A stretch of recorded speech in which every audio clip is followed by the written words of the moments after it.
Next week, representing MediaMonarchy.com, I am James Corbett of CorbettReport.com. And representing CorbettReport.com, I am James Evan Pilato of MediaMonarchy.com. The IRS will be able to cross-reference both our report and yours.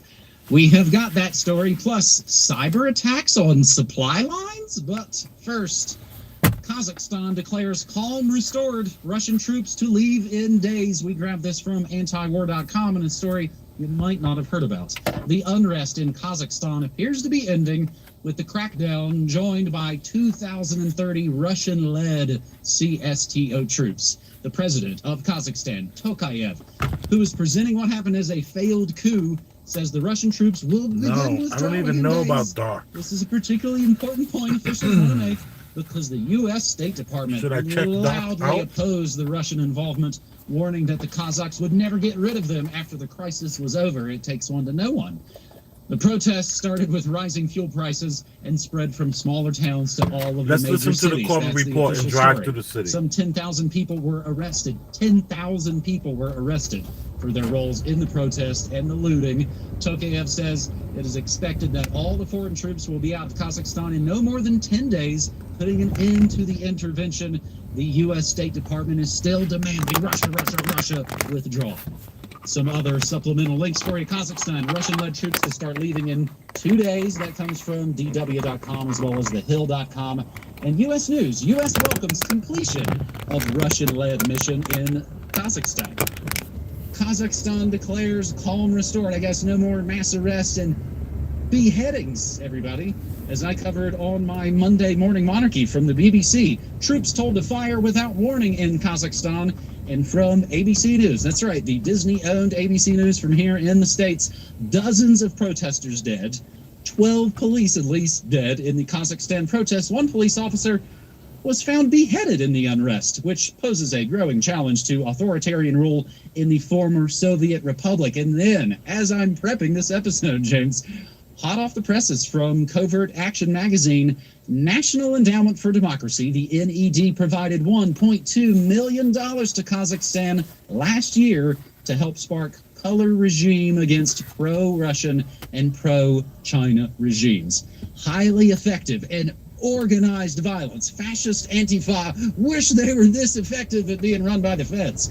Pepe Escobar wrote in Strategic Culture about the protesters provoking total anarchy, robbery, looting, hundreds of vehicles destroyed, attacks with assault rifles, ATMs, and even the duty-free at the Almaty airport being completely plundered, end quote.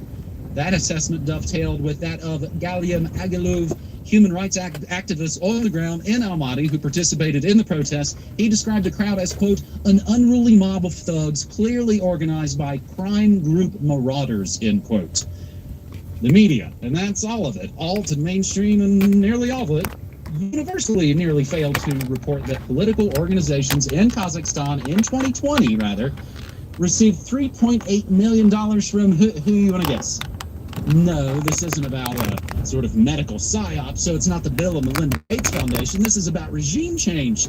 So that's, of course, George Soros and his Open Society Foundation, which, of course, promotes regime change against all kinds of pro-Russian leaders in Eastern Europe, Central Asia, under the guise of advancing democracy and human rights, and more than $1.2 million from the National Endowment for Democracy, founded in the 80s, of course, by Red Ronnie to carry out functions previously done, by the CIA.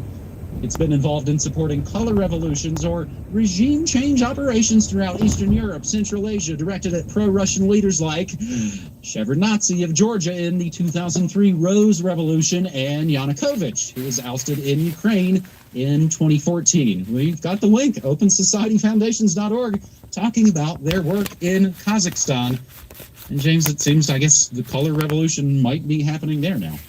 It certainly seems that way, doesn't it? And for people who don't know about that history, that documented history that you're referring to there, the NGO Trojan horse of the NED, aka the CIA by another name, then I would highly suggest they go back into the Corbett Report archives for episode 338 on NGOs are the deep state's Trojan horses, which is a very apropos piece of information to remind ourselves of if people need the background of that. Yes, color revolution, this certainly smells like it in certain ways, but the picture is perhaps slightly more complicated than that. And to get a sense of that, I know that you've just cited a bunch of different things. I myself have been reading a ton about Kazakhstan over the course of the past week. And some of the sources that I found most useful include Corbett Report member Hugo C., who has a Substack, Yes, X, or No, .substack.com, where he has a couple of pieces up. First, Kazakhstan, the price of insurgency, and then a follow-up from just the other day, Kazakhstan and the CSTO. Putin calmly reads the Riot Act, where he puts in some of the perspective, some of the background to this, and says that the picture that has emerged is that three facets were combined to create the coup attempt. The first is a rift between former first president Nazarbayev and his supporters and new president Tokayev. The second element is the political and socio-economic situation in Kazakhstan, severe economic and political repression, profits of sale of national resources, of course the LNG price raise, which was the ostensible start of all of this. And then thirdly, the fact that the protests were so rapidly able to be transformed into a violent uprising with quite specific plans for the capture of airports, arsenals, television stations, and government buildings indicates that they were in the country and the plans were already in existence. And I think you've already laid out some of the evidence for that. If people need other sources on that, I'll point them to 21stcenturywire.com. Former Kazakhstan intelligence chief and close friend of Biden's is arrested for treason, talking about the former intelligence chief, Karim Masimov, who has been detained over the course of the past few days. So there's so much swirling around this story involving the very types of players that anyone who's been keeping their eye on this space would expect, like the NED, like the Open Society Foundation, like the Bidens. Surprise, surprise. One of the more interesting and nuanced perspectives that I've heard about this so far has been from the Geopolitics and Empire podcast, whose host, Rove Moric, actually lived in Kazakhstan for a few years, was technically employed by Nursultan Nazarbayev, the former president, at an institute there in Kazakhstan. He was a teacher. And he has a very good podcast breakdown of the various different things that are going on here. It's not so cut and dried. And from the various sources that I've read, actual Kazakhstanis and people who have lived there and people who know what's going on there, there are elements of a number of different things that are taking place here. There was public consternation about the LNG price rise. It really does affect a lot of people's bottom line. There's a lot of economic and political repression that people are responding to. But those natural demonstrations where suddenly the armed masked thugs came in and started turning them violent, as we have seen in many other color revolution situations over the years. There's a lot of internal politics here. There's the CSTO, an organization who most people probably had never heard of before this past week, which for the first time has been used to restore calm in a country on Russia's borders there. Extremely important, and I think this entire story actually goes into the heart of what I am expecting for, if not 2022 specifically, at least the coming years, which is not the reignition, but at least the recognition of the excluded geopolitical mess that the world is devolving into, which people might remember a couple of years ago we were talking about a lot of these things that were boiling right there on the surface. Obviously, that has been taken off the front burner because of the COVID nonsense, but I think it's coming back with a vengeance. And Kazakhstan, Ukraine, Taiwan, all of these places erupting in different ways and very interesting situations, and interesting does not necessarily mean good. So I will be writing more about this and the implications of what's going on, not just in Kazakhstan, but geopolitically generally in my newsletter this weekend. But I'll leave it with this. AsiaTimes.com, under the very weirdly unassuming title, Kazakhstan Becomes Toxic Graveyard for U.S. Diplomacy, has a very interesting article that starts by saying the Kazakh Ministry of Health has issued an innocuous disclaimer denying social media reports about the seizure of a military biological lab near Almaty by unidentified people. According to Russia's TASS news agency, social media has speculated that specialists in chemical protection suits were working near the lab as a leak of dangerous pathogens occurred. And it goes on to talk about this biological weapons lab there in Kazakhstan. Funded by who? Of course, the U.S. The U.S. is working. The Pentagon specifically has been working with Kazakhstan on this for years. I think it opened in 2015, and it is specifically designed to handle some of the most deadly pathogens in the world as part of the U.S. Defense Threat Reduction Agency program. We're just studying it to figure out what we can do in the event that this sort of stuff gets out there, guys. We would never put something like this literally on the borders of Russia for any sort of ulterior purpose. You must be a conspiracy theory. Anyway, there's a lot of information in this article. I've mentioned it before in some of my previous work, like on the bioterror threat, but I think this is an important part of the story that may have gone under the radar for a lot of people, so I'll direct people's attention there. On any number of levels, there has been the funding of gain-of-function research on false flag terror operations. That's why they're so good and so strong. They've learned from their mistakes these last 20, let alone 30, 40, 50 years. James, I've got a globe somewhere hidden behind me in my media mess. It is an old one where it's before the fall of the Soviet Union. So all the little countries say Kazakh SSR, Soviet Socialist Republic, Afghan SSR. And that is actually the way I learned that Stan means the people of. So it's the people of Kazakh, the people of Afghan. Again, American kids trying to figure out what's going on with the scamdemic, also trying to figure out what's going on with, of course, deep state geopolitics. And that's why we're here for New World Next Week, episode 471. Another week, another well-timed war game simulation drill of what's already happening. When they told me there was a hijack, my first reaction was somebody started the exercise early.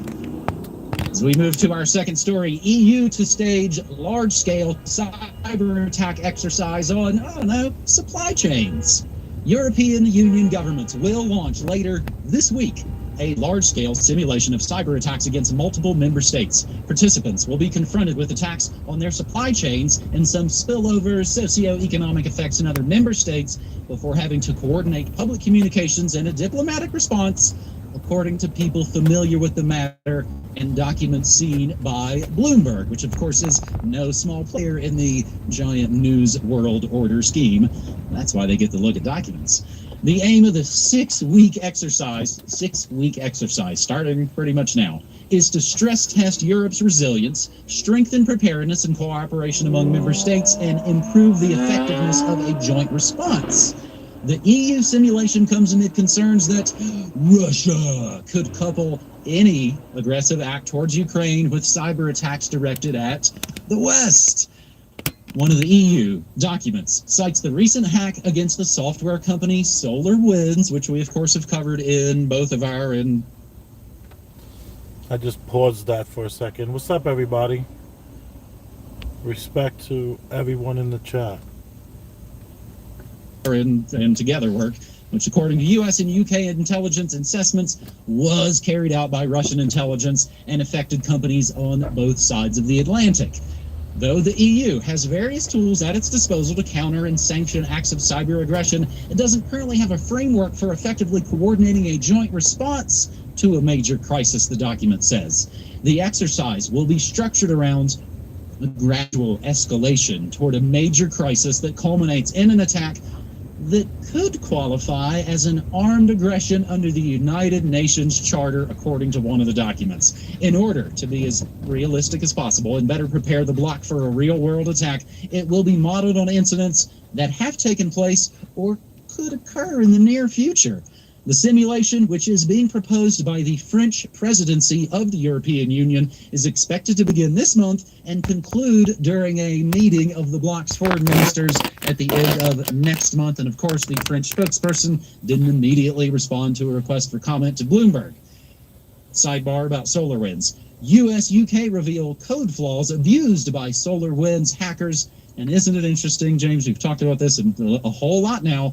The companies and corporations and organizations involved in, oh my gosh, we got hacked, just happen to constantly be partners of this entire Build Back Better World Economic Forum. It's all of James, is this real world or exercise? Yeah, good question. Hey, let me check my Boogeyman Be Afraid bingo card.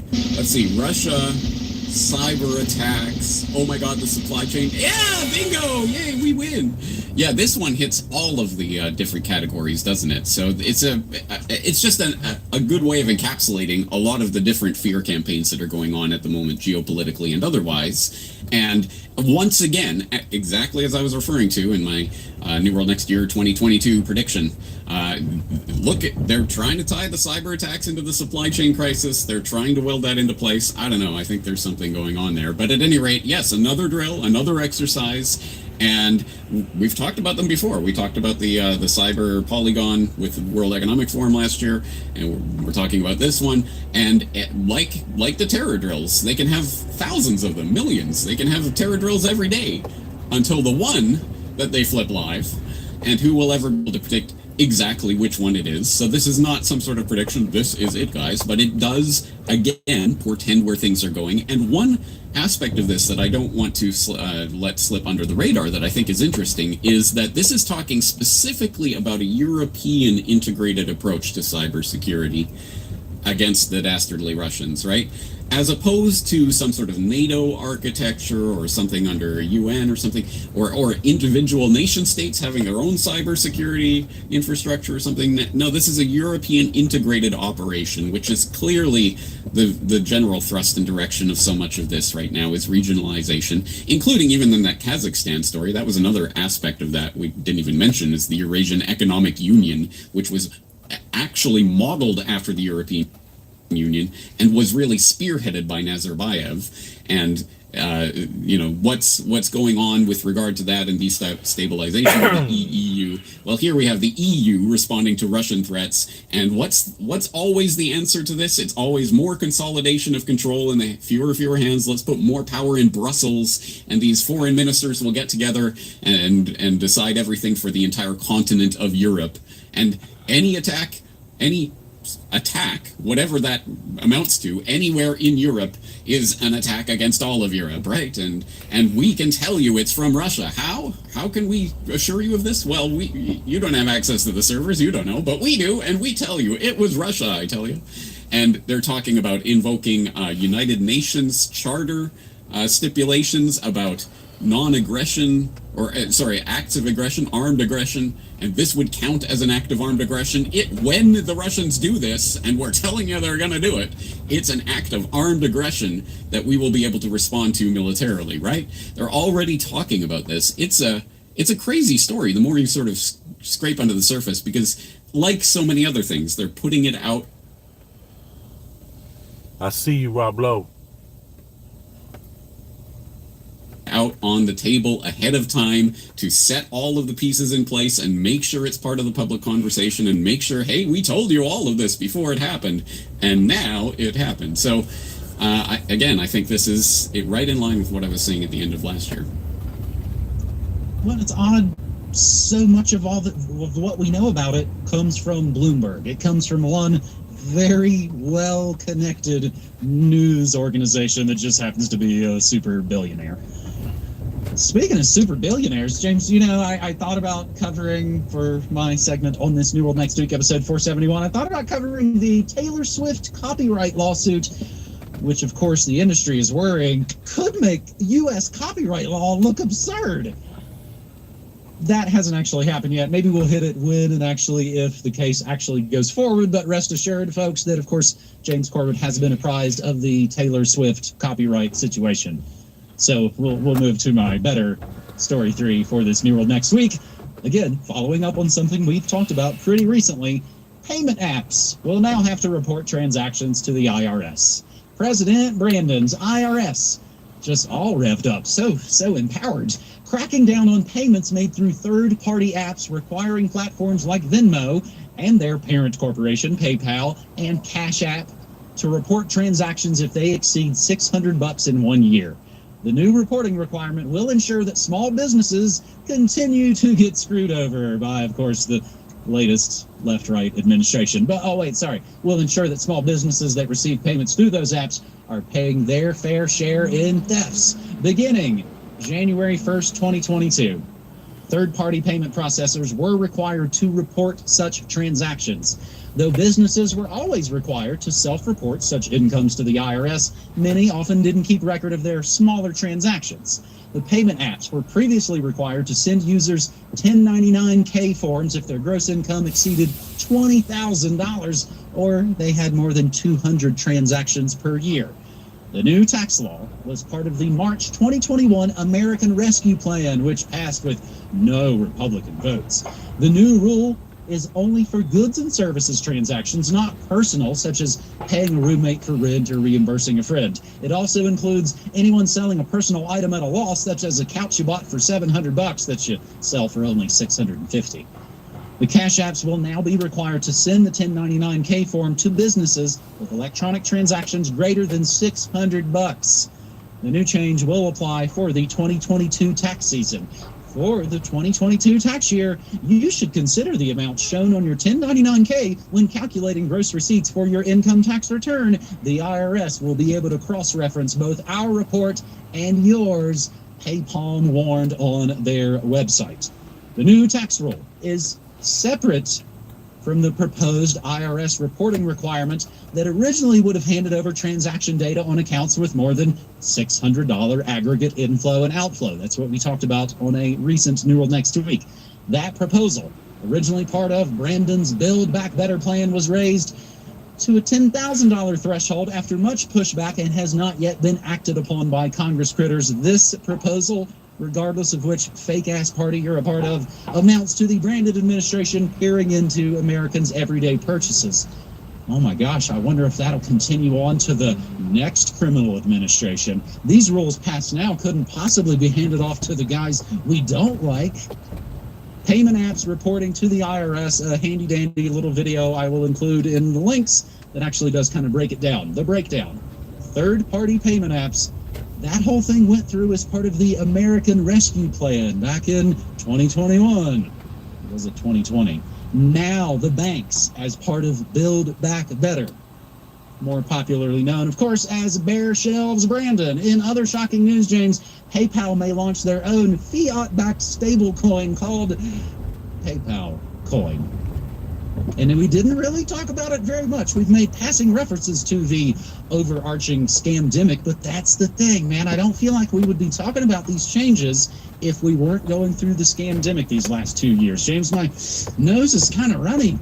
We should change the international monetary system and play around with our DNA. I mean, that's really the only natural response, right?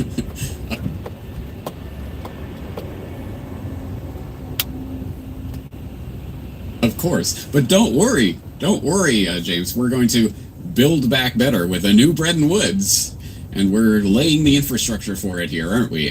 Just absolute insanity, isn't it? And of course, as always, passed under the cover of the state of emergency with regards to this new scamdemic. Yeah, absolute insanity that has obviously nothing to do with what's going on with anybody's health, except for the jeopardy that this is going to place a lot of people in for daring to transact with other human beings. How dare you do that? Just a crazy story, and it goes, of course, into the heart of what I think is the even wider, I mean, this is obviously a huge story, but for non-Americans in the universe, this ties into that wider story that was developing. Does anyone remember just a few weeks ago, they, oh, by the way, started laying the groundwork for the international taxation infrastructure, the global tax? Does anyone know there was a global tax agreement that was worked out in the past few weeks? I mean, this stuff is happening fast and furious, and unfortunately, again, like so many other incredibly important developments, happening largely under the radar. So thank you for bringing this to our attention. And I mean, what can you say? This is all part and parcel of the new economy that we are being steeped into bit by bit, and that I wrote about a couple of times in the past month, I believe.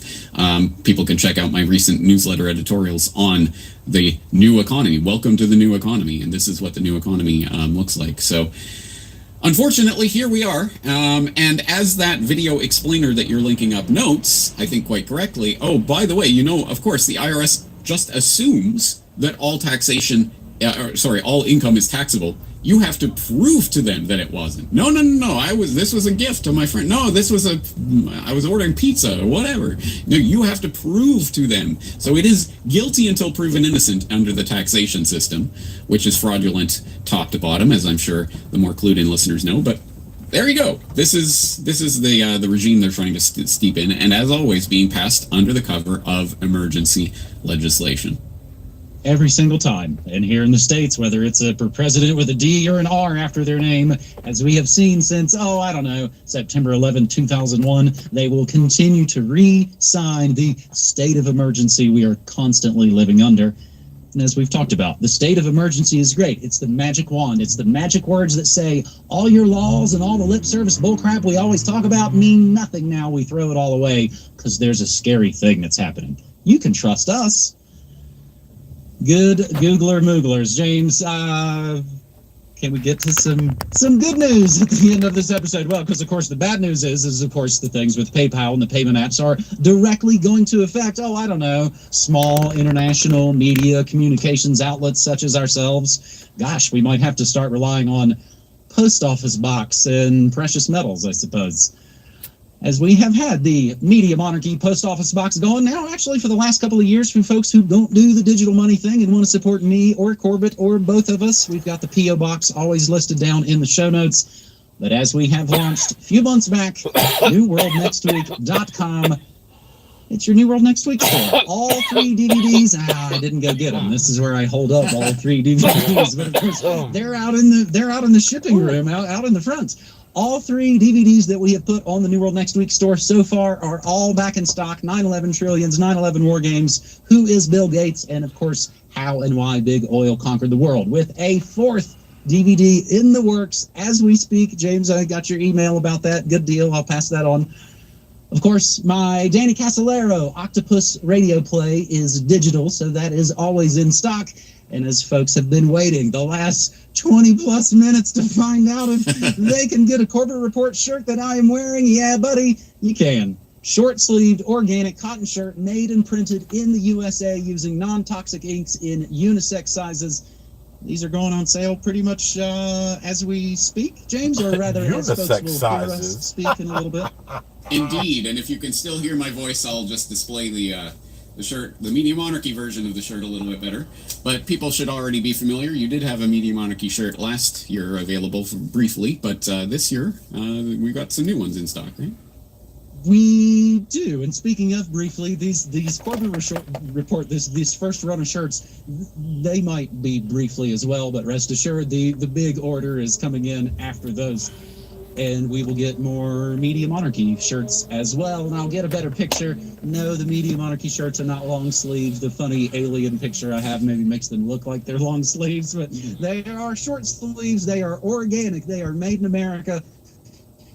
And James, these are the sort of things that that we've talked about for years. Chef, I don't want my name and where's logo the on a bunch of catering made in China events? poison garbage. That's why we're taking control of our merch and putting things out on things that we're not embarrassed to literally put our name on. Yeah, exactly. James, right. so it's at newworldnextweek.com.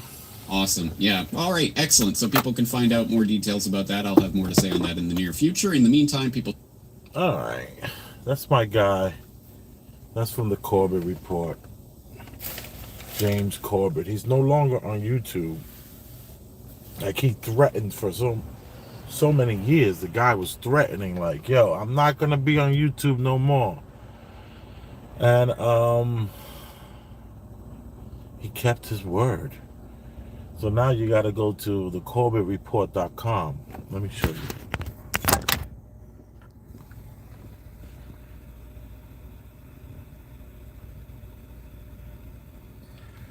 And this was the latest. They do a weekly show. It's I think his name is Evan Pilato and James Corbett. I apologize if I got that name wrong. If Evan Pilato, he's with Media Monarchy. Let me not even mess up his stuff. But I go to Corbett Report, and let me tell you, they're gonna talk about things that your Fox and your what's the other one? Your CNN, your BBC, none of them are going to talk about. And it's like, it's crazy.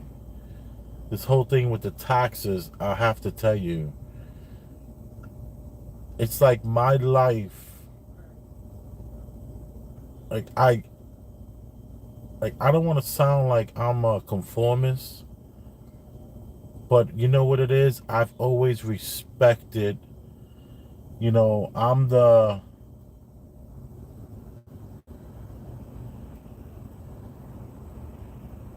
weirdo. I'm the guy who respects the shooter. I've changed a lot as I've gotten older. I do want the shooter to go to prison. I do want the shooter to, not as I've gotten older, I've always been like that. I always want the shooter to go to prison. Like, what are you doing shooting people, man? So I do respect the shooter, but I do want him to go to jail. So it's that line that gray area when it comes to this taxing. And it's like my new bakery that I'm opening up. And how much taxes I'm going to have to pay. It's just absolutely insane to just imagine this, what you have to file, what you have to put down on paper as something that, you gotta tell these people what you're making, and now they have a direct line to your Cash App, your Zelle, and all that. I don't know if they said PayPal, but whoever is going to be able to allow you to move money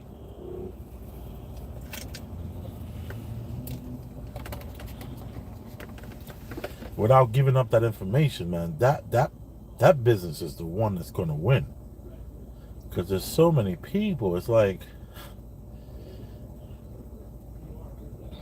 I was thinking about this earlier, and now listening to the Corbett report really has me thinking about it. And the reason why I said I respect the shooter, I'm talking about this government that we're like the IRS. It's like these people are like, you better respect the shooter. You better respect it, because they are setting it up in a way where if they're looking for a certain type, they're gonna find whatever that type is that they want, because we all know that it's narrative based. They go after who they want to go after when they want to go after them. They go after the,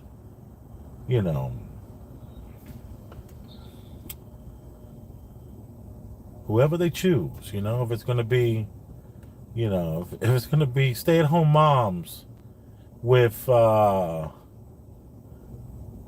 baking cookies, they're going to get them. If it's a guy around the corner, selling MDMA, and he's taking Cash App, you're going to have to report that. Because if the narrative switches and they want you, they're going to get you. And it's scary. It's like, wow, I just was talking about this. And my accountant is not even aware of this stuff. I'm like, it's the K. You got to add the K to that. Section 3 through 22. And he's like, oh, I got to look this up. I got to check this out. It's just so much, man. You go through these third parties, you're going to get screwed. And nobody wants to move back to cash. Everyone is moving hardcore towards these applications. Nobody's walking around with money. Other than the Hispanics. The Dominicans and the, the Ecuadorians and the South Americans, those those Hispanics, they all for that. They doing cash.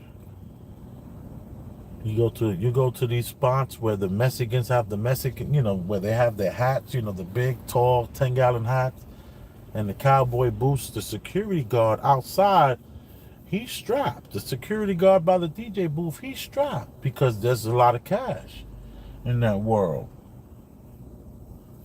So right now, it looks like, you're going to have to, hopefully you're successful so that when they come at you, you can pay a lot of the stuff off and just, get that taken care of.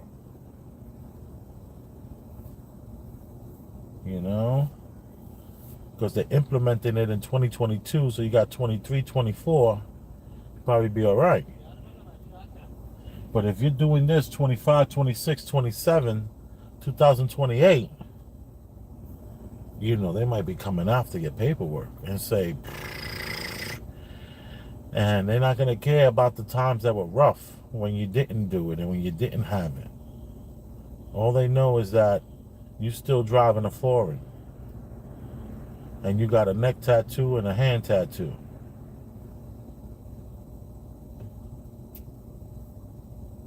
So it's scary out there.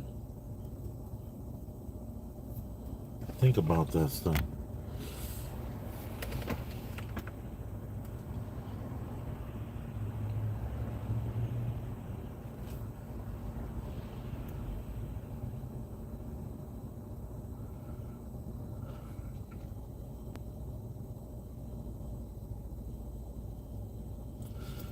Lifestyles, a child of God.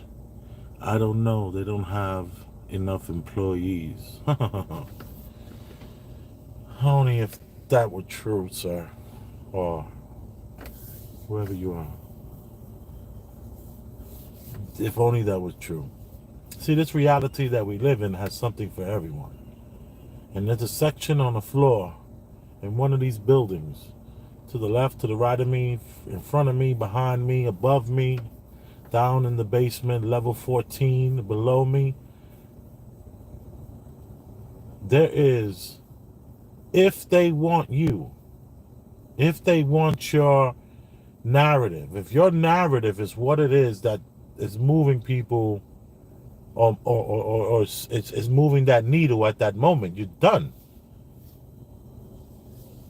They can backtrack all that because it just doesn't make sense. How could they know?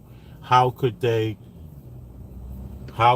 do this? I'm a stay-at-home dad making rings on Etsy, and I'm charging $400 a ring. I got 35 rings I'm selling every 3 months.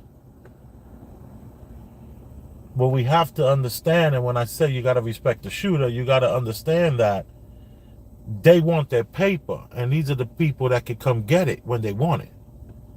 So if you're that guy on Etsy carving wooden tables out of the wood in the backyard for the last 40 years, and you're charging $2,400 for this table, respect the shooter, because they're coming for that paper. Or if they choose you, you're done. If you get chosen, if your narrative gets picked, you see, that's the key. They're not going to go after everyone, because that would be absolutely impossible, and people will start to truly question the world that we live in. People will start to say to themselves, wait a minute, why am I killing myself, taking risks? Because if you do the risk, then you have to pay at some point. At some point they're going to get to you. But the thing is, that would be cause and effect. That would be what would make the most sense, because then you'll stop people from doing that. People wouldn't even consider it because of cause and effect. Cause and effect is that if you're getting money and we want X amount of dollars from it, and there's so many people in the world, we won't be able to get to you for at least, we'll try to get to you by the 7th year. And if you don't have your stuff together, then you'll be audited, and there's a division out here for you, and they'll get you, and eventually we'll get to everybody. It might take, instead of 7 years, maybe 9 years. So, that would be cause and effect. If the world and everything in it and all the stuff that we look at and say yes to is real, that's how it would be. But what we have given is narrative. So we can pick and choose whether or not we're going to be that person. We can say to ourselves, well, they're only going after drill rappers. Maybe I'll be a backpack rapper, because it seems like all the drill rappers are getting killed. So what you've done is you've chosen to not take the path of this particular person because of the outcomes that you see happening to those people. This is what this reality provides. So that's why you see all these rich people so protected and doing so well. And then you see all these poor people taking these risks because they just hope that they can get away with it long enough, because there's going to be an election coming, and that election is going to stifle maybe the police ability to take care of the cases that's on the table. Maybe new administration comes in and these cases now have to be pushed to Building 7. Let's get all this paperwork to Building 7. And if we look up the paperwork, Building 7 never existed. And that's a story for another day to some degree.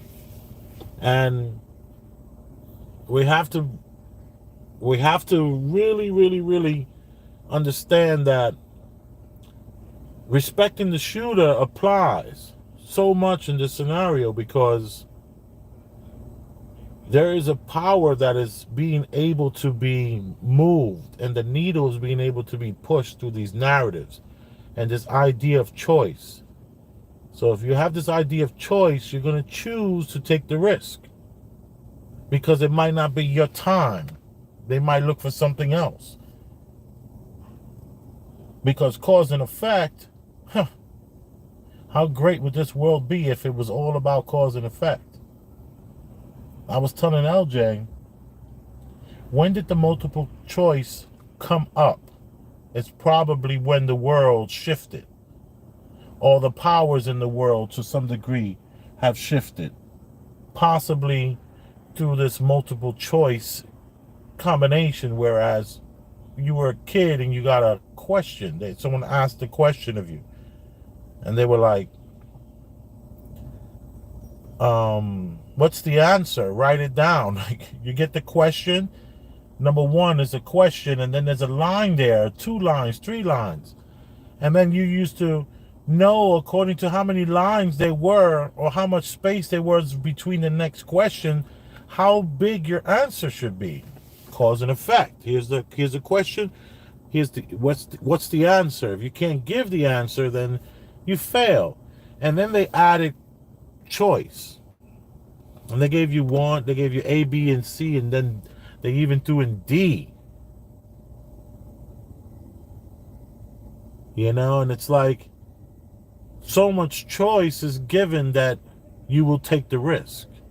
Because without the choice, and it was just cause and effect, then you would be busting your fucking ass every goddamn day and getting it popping, because you knew that hard work pays off. And there was no time for you to get lazy. And there was no time for you not to step your game up. Because we know what happens to the people that don't step their games up. They get left.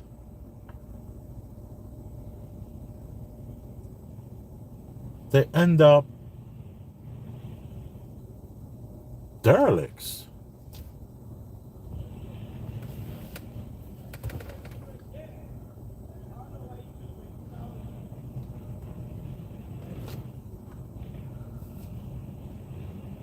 The economy we see is a false one. The economy is relative on the black market. Relevant on the black market. It keeps it propped up. And the economy we see is a false one. Absolutely. Everything we see is a false one. This is just a construct. This is just all our life experiences and what we were told was red and blue and green and yellow and all these different things, and we just accept everything we see.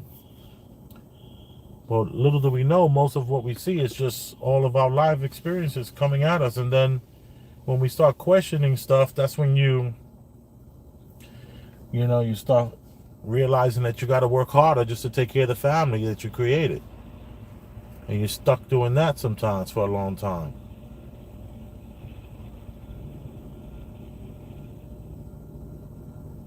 Something for everyone. That's what I say.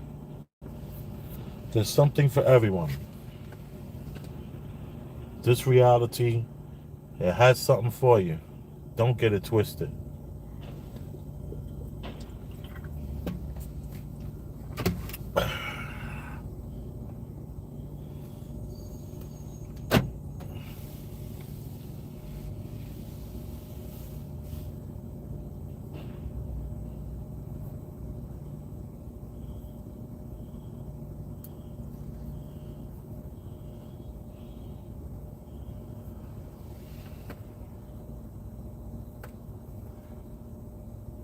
I just pulled over here just to, enjoy that sativa.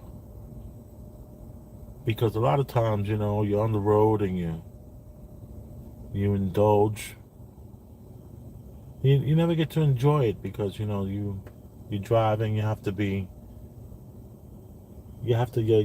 more on point. You can't just relax like that. And, then it becomes hard to keep a thought in your head properly. And I wanted to kind of listen to the Corbett report. But I tell you, man, I was thinking about this, about how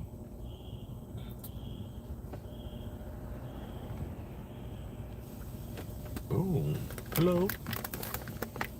I was thinking about how this new bakery, I was thinking how, this like sales tax in New York is like almost 9 cents. So for argument's sake, let's say 10 cents per every dollar. So for every $10 you spend, you have to put in another buck. So I know they like to do $9.99 plus tax. So it's like you take that tax and you give it directly to the state. Right? So you make $10. You give the state the dollar. But you still got that $10. So what are you doing? You take the $10 and that $10 has to be divided into, because you already charged the person that came and bought your bread. They brought you pie or something like that. So you got this pie. You're selling this pie. For every $10, $1 goes to the state. Give the state their dollar. You make $100. You give the state that $10. So now you have this $10 that you gave the state. You made $100, right? So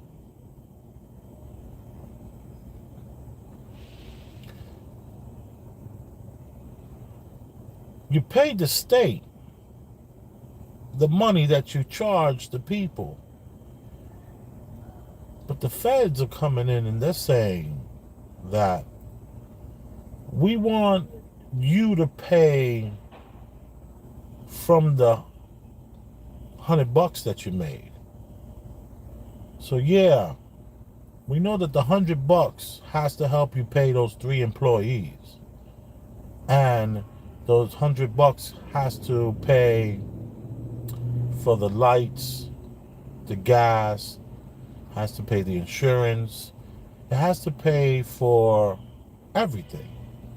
This $100. So normally, you got that $100. You are able to, if you're a successful person in business, you keep about 35% of that money is yours.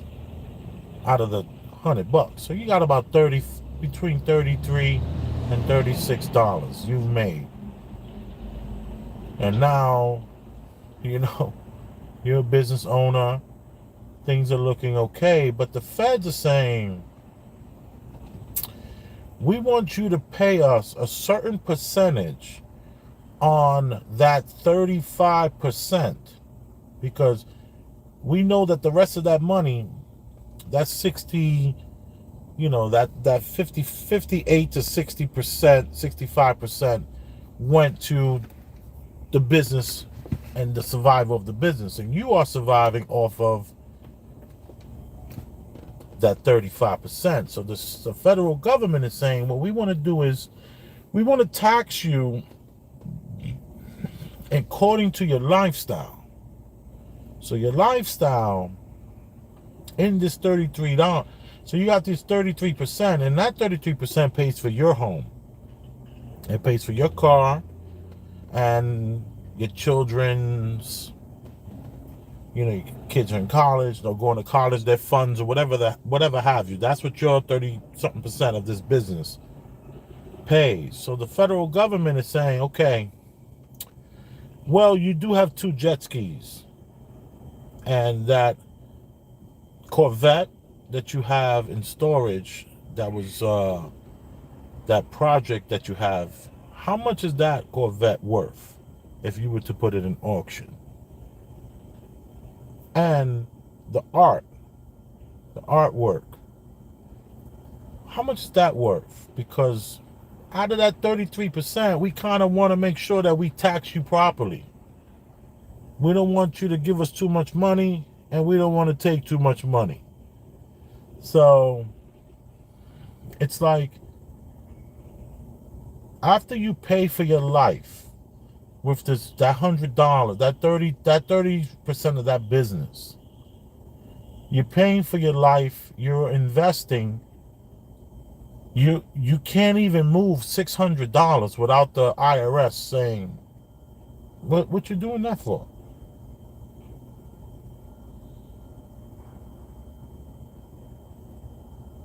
Scary, man.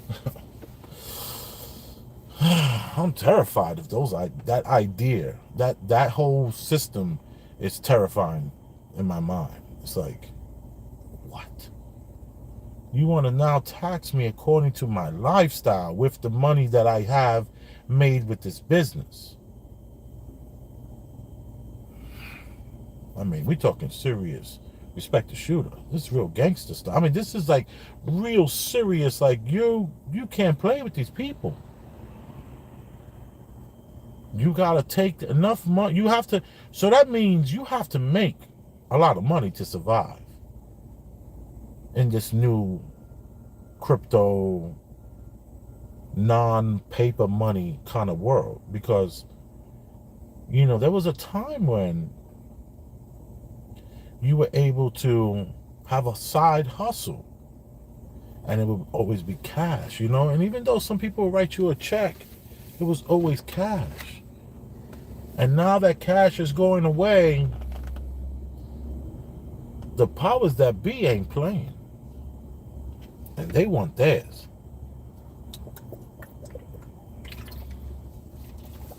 This tastes like New York tap water, 100%.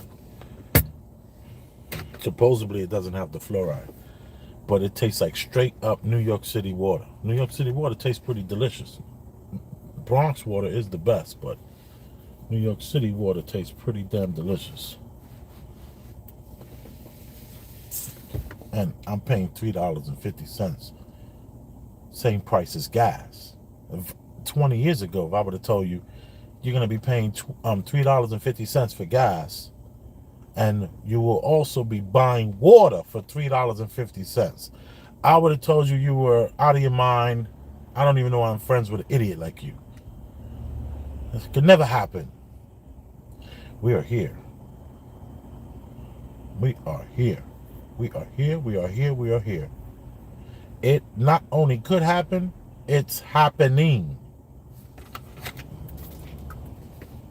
$3.50.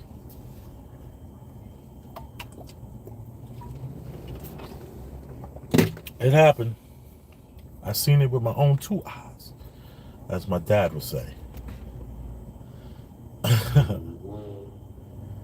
All right, no more looking at my pretty face. It's time for us to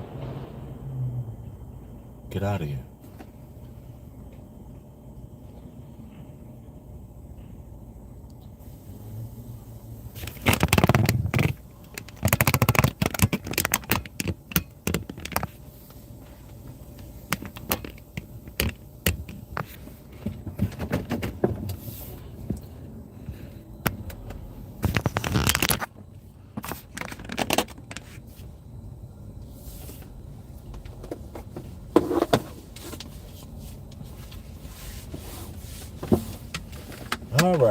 All right. Okay. Hold your horses. I got you.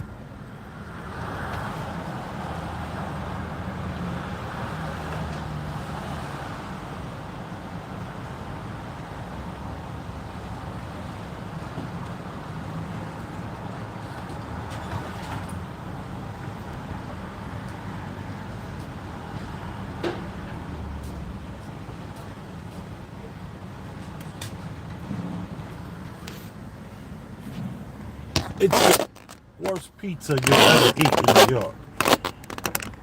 That's a fact. You eat that pizza, you hate yourself.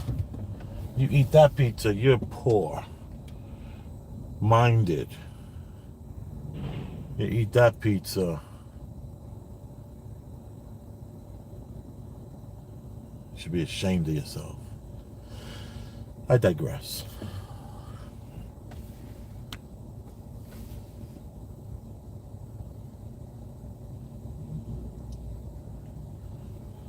I appreciate that. Good compliment. That was awesome. Dark Matter Reality TV. Ooh. I gotta check that channel out.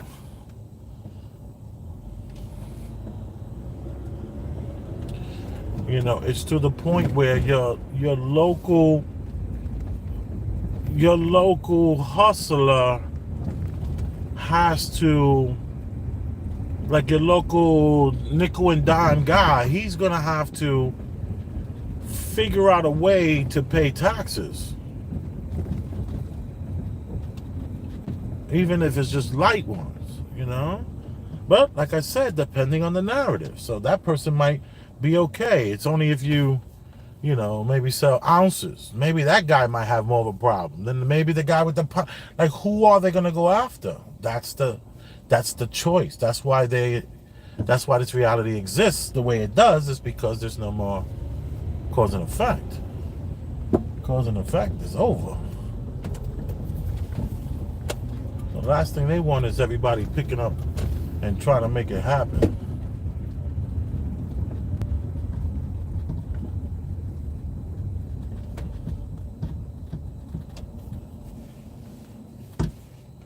This is 6th Avenue, 41st Street. Now to a disturbing attack in the Bronx. A woman on her way home. Not going to listen to that. Hold on. Let me go back to the Corbett report. I'm not going anywhere.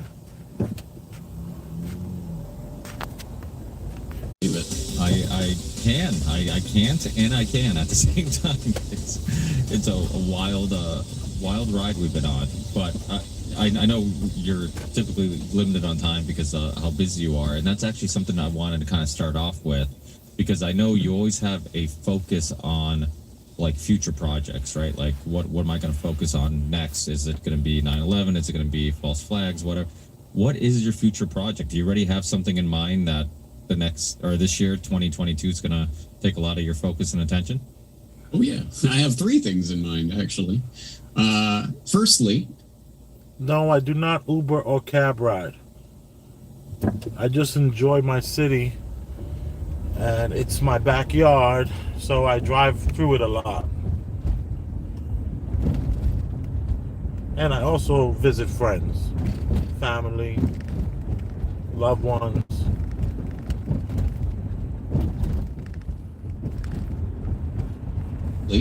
as you may have noticed, maybe not, if not, go check it out. I've released the first 2 parts of a 3-part documentary on Al Qaeda, the history of Al Qaeda. The second part alone was 2 hours. The first part was like an hour and a half. It's like a 3.5-hour documentary already. It's not even done. That was an incredible amount of work last year, and it's not done yet. So that will be one of the first priorities. But I wouldn't exactly hold your breath for it. It's going to take a little while, as these things often do. After that, or maybe before that, I don't know how things are going to work out in terms of the timeline. But I'm also going to take the what I did last year in my Renegade University course I did on the history mass media. I'm going to develop that into something. I don't exactly know what form it's going to take, but I did a lot of research for that, and there's a lot of valuable material there, and I know only whatever it is, 80, 90 people ever signed up for the course. I'd like to get it out to more people than that. I think it's important information, so I'm going to be developing that in some way. And, oh, by the way, do you remember the World War I conspiracy? Remember that documentary? Remember it ended with "to be continued, ... That's right, yeah. Maybe I might finally get around to the continued this year. I hope I do, because I really should have had it finished by this point. But at any rate, the world intervened in the past couple of years, in case you didn't notice. So, so I have a lot on my plate for this year in terms of big projects, and of course the million. If you didn't know, I'll give you a little. Hopefully, my memory works well for me at the moment. Sirhan. This guy was Sirhan the shooter, but basically there was this guy in a car, and they tried to kill him, and he drove. He got his driver, his bodyguard and driver was able to drive him off out of the way. And then out of nowhere, the driver changed his mind, turns back around. Mind you, I'm paraphrasing all of this. This is just like, sativa talking. But comes back around, and then they shoot him and kill him. So that's how World War I got started, by somebody supposedly getting an assassination attempt, and then they got him and came back down like the same street. It was the most ridiculous story ever. If you look at history, man, they put people out there to die for the most silliest reasons. No one questions anything. People are terrified and scared.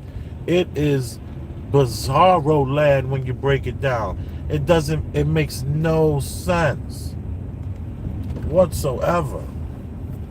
Anyway, sorry. He was punched, kicked, and stabbed 13 times by 2 men she said she didn't know. These 2 men are still in the loose tonight, and cops need your help tracking them down. Damn, this is back to the damn news program. Jesus, sorry. So I can't even pause the Corbett report. It just acts funny. Man, I can't pull over. Yeah, let me pull over for 1 second. One of these guys that protect these things are gonna get out and start screaming, "You can't park there, boy! Come on!" So just give me 1 second. Let me see if I can do this quickly enough. All right. Millions of people are going to start dropping like flies. Could be. It doesn't necessarily have to. Yeah, I sped it up to like the 15th minute. I always stress, I don't have the crystal ball. All I can do. Let's listen to what Corbett is talking about. If I were in some position of power, this is the way I would do it in order to try to maintain more power or whatever, and then strategize. Well, so what are they doing? Does that play out? Always keeping in mind that they don't have that they're not in control of everything that happens, that there is no they, them, those that literally controls every event.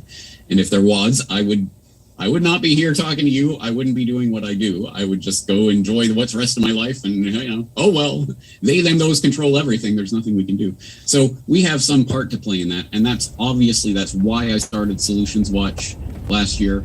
And that's why that's going to be the continuing focus of my work in 2022. At a certain point, I don't care what they are doing to us so much as what we can do for ourselves. And eventually, if the answer is nothing, you can do nothing, and it's all a mess, then, oh, well, okay, I give up. But I'm not there yet. There is still a lot of things that we can do to take power back into our own hands. So I think that has to be the focus for 2022 if we want this to be a good outcome. I think it's still up in the air. Yeah, solutions are important. I mean, that's Graham, or not Graham Hancock, Ernie Hancock. Yeah, Ernie Hancock's always saying that. But yeah, I mean, it's scary because, like you said, things can get worse before they get better, and I think people are still dealing with the last time things were at its peak for, I guess, how bad it was when you look at like the lockdown and then small businesses having to shut down, kids having to wear masks in school or not go to school at all, and being, which I know some people in the homeschooling stuff world would say it's not the worst thing in the world, which is probably true, because when you look at some of the steps that are taken in some of these schools in regards to not letting kids touch each other or be near each other or whatever, I mean, you're better off being at home. I mean, you think like, oh, they need. Yeah, you don't want to socialize children into that as their normal, right? Yeah. Yeah. Well, the other thing is parents would constantly keep saying, like, we homeschooled. They're back in school now, but we homeschooled last year.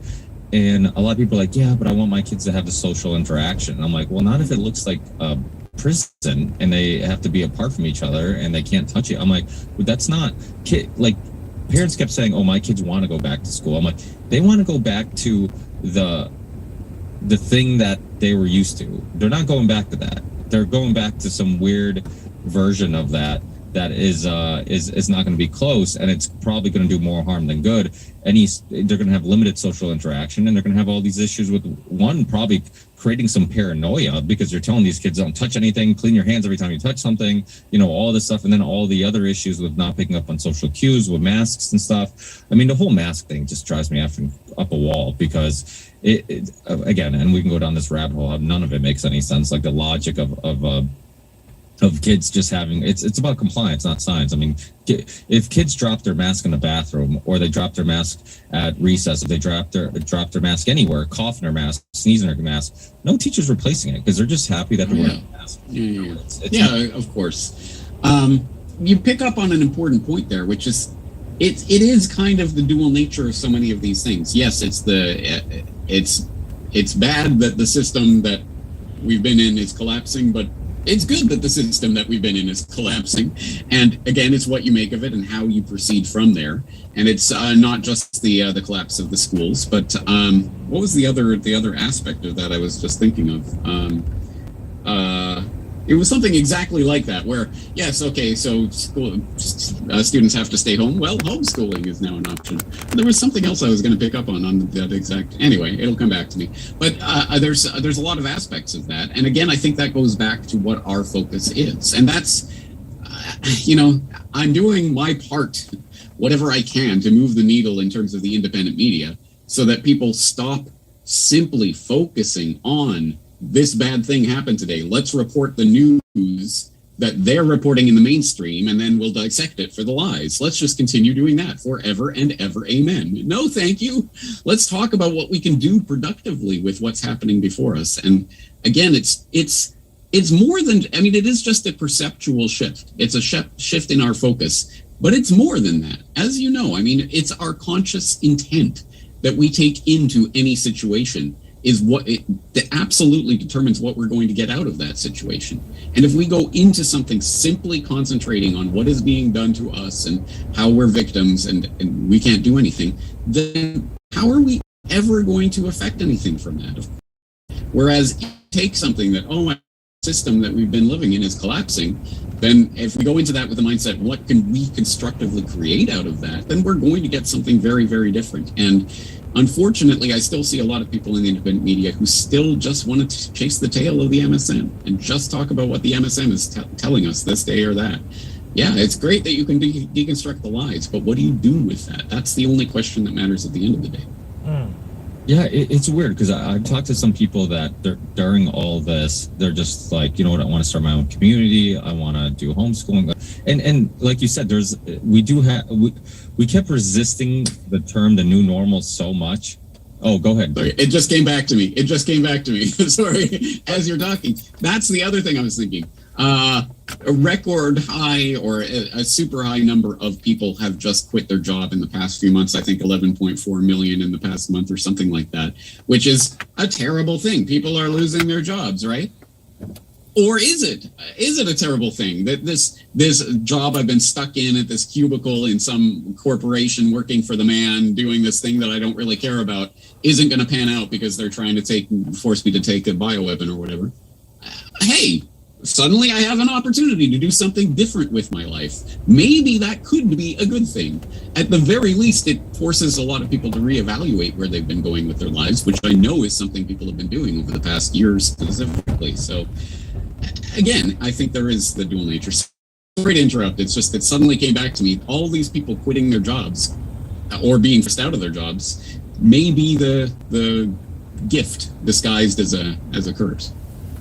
Yeah, well, we kept saying, like, resist the new normal. We kept telling people, you know, the new normal's bad. Like, resist it.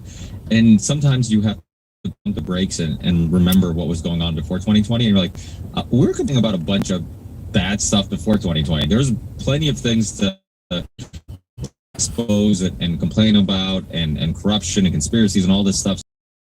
I mean, obviously, everything's been supercharged and it's happening faster and more stuff at once, but without a doubt the old normal wasn't perfect either. There's plenty of people that were self-medicating, like you said, plenty of people working jobs that were unfulfilling.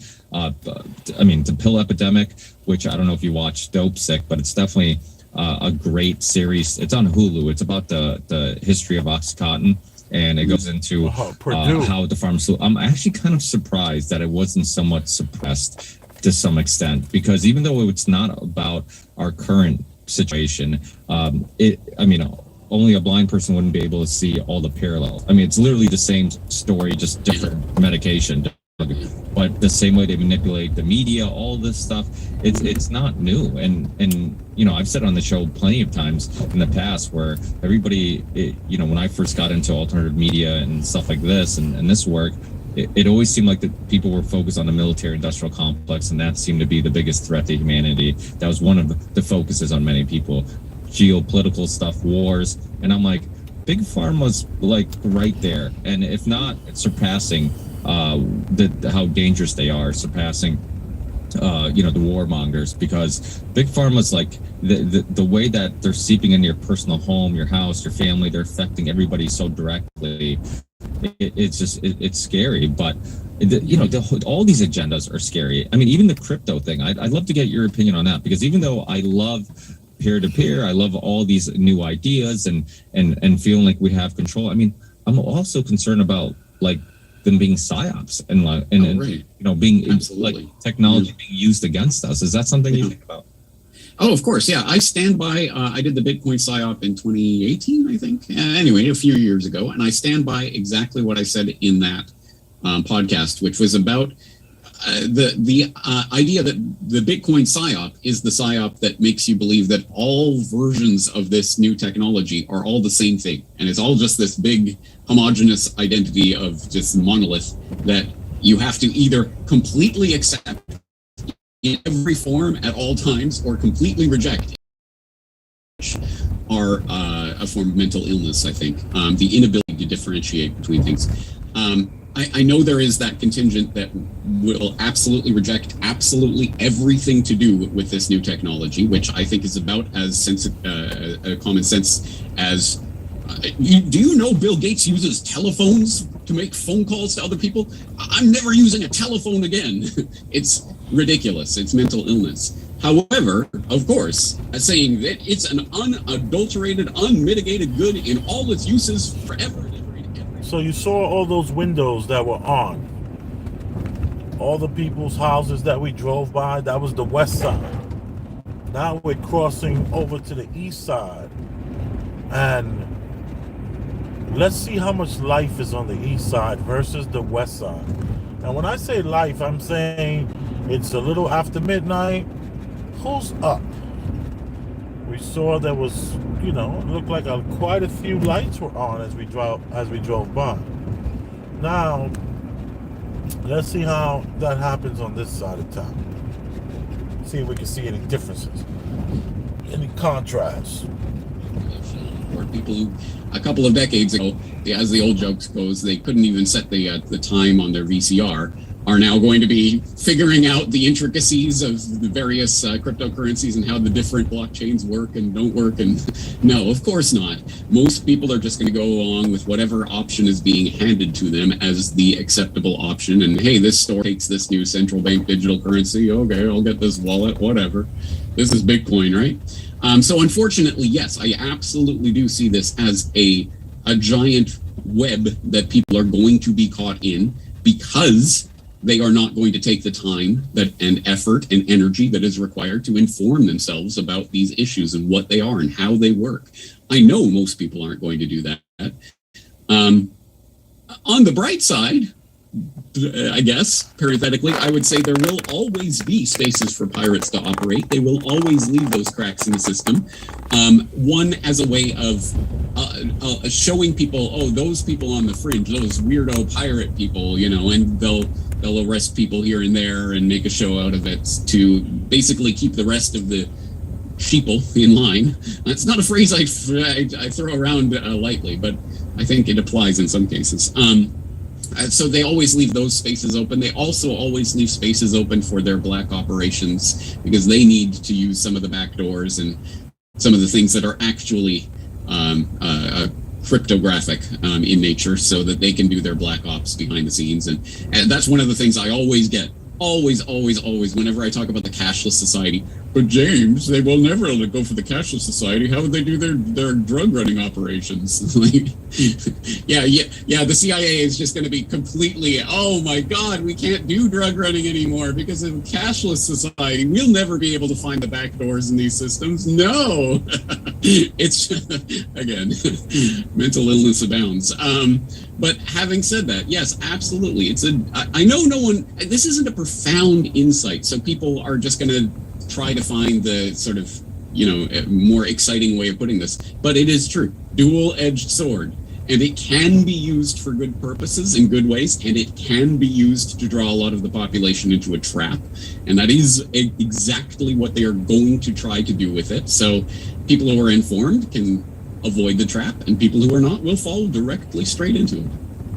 Well, I think that mindset is what leads us down this path that we're going, because a lot of people just look at the technology, and when I say a lot of people, I mean, I'm referring to like the developers. A lot of people who are focused just on developing these technologies, they don't see the big picture or aren't looking at it as how can this be used for evil, or how can, it's not even questions that pop in their head. They might be just a kid who is always obsessed with IT or computers, or somebody who's always obsessed with science and biology. You know what the bottom layer of that scam is? And it speaks directly to what you're saying right now, is that the bottom layer of the scam is that evil doesn't exist. There is no evil. Nobody's evil, and nobody's trying to have power over anybody else. That's a conspiracy theory. You're a weirdo for even thinking that. Nobody wants power. Nobody's trying to gain power over other people. There is no evil. That is the lie by which most people can be manipulated. Because at base, I know most of the people that we interact with on a daily basis, at the very least, aren't literal psychopaths.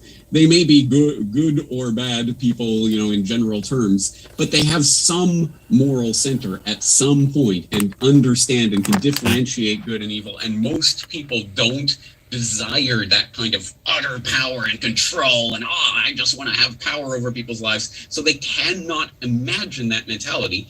And because of that, why would they think to, this digital cryptocurrency, whatever? Why would anyone try to use that to control humanity? That's ridiculous. That doesn't happen. And because people cannot literally have been psyoped into not believing that evil exists, then there's no point in even looking for it or thinking about that when we're looking at a new technology.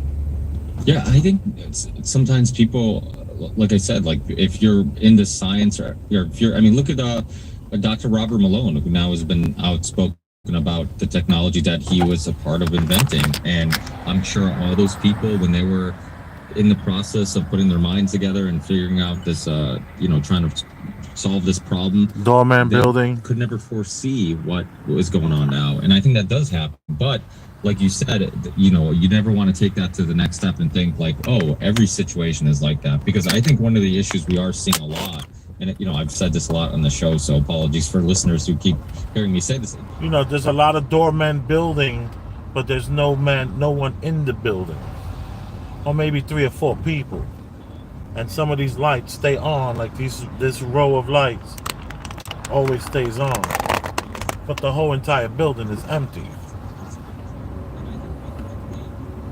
Tons of this going on in the city.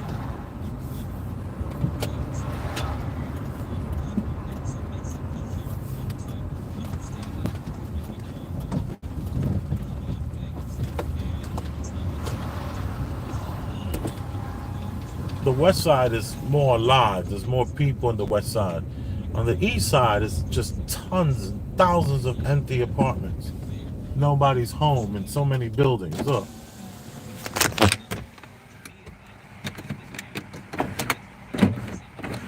Yeah.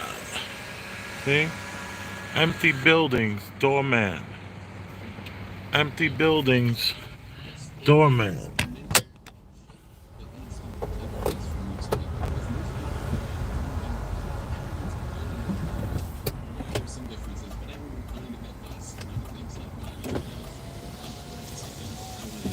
Alright, I'm gonna stop being a crazy conspiracy theorist now.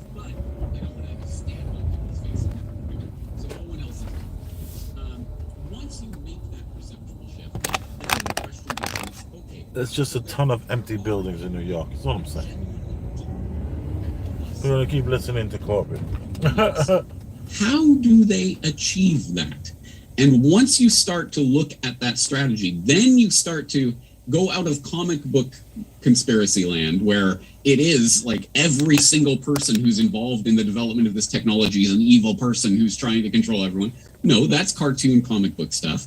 I don't believe that. I think most people are actually well-meaning and, as you say, can't even envision how what they're working on in this little piece of this particular part of the puzzle is going to add up to something nightmarish and dystopian in the future, because I'm not working towards that. I'm a scientist solving this little puzzle. It's very interesting. Oh, look, we could do amazing things to help people with this.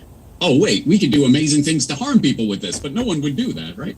So then how do powerful people manipulate people who are not evil into doing things in service of an agenda that they don't understand? And that's when you start looking at rings within rings and the Quigley formula and other things that I've talked about in the past. And we have to get up to speed on this stuff quickly. And I realize I genuinely have sympathy for people in 2020, 21, 22 who are being suddenly thrust down the rabbit hole, because I have had the luxury of the last 15, 16 years of exploring that rabbit hole and understanding it and getting a better map of the terrain and starting to know what's what. I've had that luxury of being able to do that and research and what have you. Most people are being thrust suddenly down the rabbit hole and saying sink or swim. I recognize that's a problem, but we need to get up to speed with this stuff. And I wish I had sort of the magic, potion. And everyone says, "Oh, James, just do a little funny 5-minute video that'll explain everything." And then when I inevitably do something like that, and it inevitably doesn't change the world, well, you didn't do it right, James. Is inevitably the feedback. The point, I think, is we need to advance beyond, because the conversation really is stuck on stupid. It is literally the cartoon comic book version of conspiracy in which everyone is evil and there's Satan is at the top controlling every person on the planet, or conspiracy doesn't exist. You're a nutter for thinking that it exists. No, we need to understand how power operates in society. That is the base level of understanding that we need in order to deconstruct and ultimately get rid of the system that has put these powerful psychopaths in place. And, easier said than done, but until we start to understand how that happens and how well-meaning, good-intentioned people can be used for evil purposes and put into systems that they may not support the end goal of, but that they can't even conceptualize, until we start to come to a better understanding of that, we have no chance against what we're facing. Well, that's the thing about the Bitcoin, right? So Bitcoin, I'm like back and forth with it. Could it be because Richard Grove, another person like yourself, I respect a lot and been a fan of for a really long time. He's one of those people that's very skeptical of whoever controls Bitcoin, because we don't know who controls it, and or it could be the magical thing that we think it is. And when you look at these new technologies, it's so scary, because it's like, okay, is this giving me freedom, or am I being controlled because I'm unknowingly? Or and the other thing too is that even if you believe that, okay, it is this peer-to-peer thing, and it's nobody controls it, it's normalizing a thing that will eventually lead to bad things. So it's like, but you see what's happening again, the Bitcoin psyop. We're talking about Bitcoin as if it represents the technology in its totality. Are we talking about the Bitcoin blockchain in particular? Or are we talking about Bitcoin and Tron and XRP and Monero and Pirate Chain and the 18,000 other variations that exist of this technology, all programmed in different ways to operate in different principles, doing different things? Which particular one do you have a problem with? Or is it every single one of them in all of their instantiations for all time in every way? Until we start actually talking about specifics, it's an airy-fairy conversation. It means nothing. It's just, it's this technology is evil, then it reject it outright. But if we're going to start talking about specific blockchain, the way they function, I 100% believe the Bitcoin, whatever it was and however it started, the big question mark, was it the NSA or whatever? Sure, it could have been. But at the very least, it has absolutely been co-opted into a shadow of its promise, its original promise. Oh, this is going to be decentralized and it's blah, blah, blah. And now it's controlled by a handful of developers who themselves are beholden to Wall Street interests in a lot of cases, demonstrably so. AXA and all of that. Look into the blockchain development team and all of that. Yeah, absolutely. The Bitcoin is at this point, I don't trust it. I would never trust Bitcoin. But there are a lot of different projects that are built on different principles. Pirate and Epic and Monero and all of these other things that promise some degree of there's pseudonymity here, or there's there's privacy options over there, and every single one of them you can scrutinize and come to your own opinion of the veracity of those claims. But again, we have to do it on a case-by-case basis. We can't just say Bitcoin and mean every cryptocurrency in existence. Yeah, well, the reason why I brought up that one specifically, because that's the one that a lot of people, it seems like it's almost like when people buy a Tesla and they feel like they're like a part of a club, like all of a sudden they're the biggest Musk fan, and it's like you're in a cult. Like you think that car is your cult card, where now it's like you're in this cult and you have this leader, Elon Musk, that you have to defend and at all times and talk about how amazing he is. Bitcoin's kind of the same thing. We did a Union Unwanted on cryptocurrency, and it really turned into Bitcoin people versus everybody else, and I'm just like, wow, these guys are pretty extreme. And yeah. That's a problem, because one thing that was always, and this goes to like, I was listening to anything past 96th Street appears to be like functioning buildings where people actually live, because it gives you power, it bypasses unlike banks, all this stuff. That but they seem Midtown so area and so into Bitcoin specifically. It almost seems like, and I think we all have to catch ourselves from doing this. It's like we find something we like, then we kind of look for reasons to defend that thing we like. And I was curious just listening to people talking, like how many of these people were about like these libertarian ideas and these freedoms prior to Bitcoin, or are they just using that to defend it? Yeah, I think a lot of the people who have joined the space in the past decade perhaps are more on the, hey, this is a good bandwagon and I'm sure I can make some money out of it. That is the way of things. And as a result, absolutely, there are people in this space now who absolutely are 100% only interested in making money out of it, and thus are scrambling, falling over themselves to comply and to, we're going to make sure that the IRS gets, this is all done on the up and up with the tax authorities, and we're going to file everything and make sure they regulate all of this space. That there is a huge push for that right now, because of course that's where the money is to be made in the Wall Street world.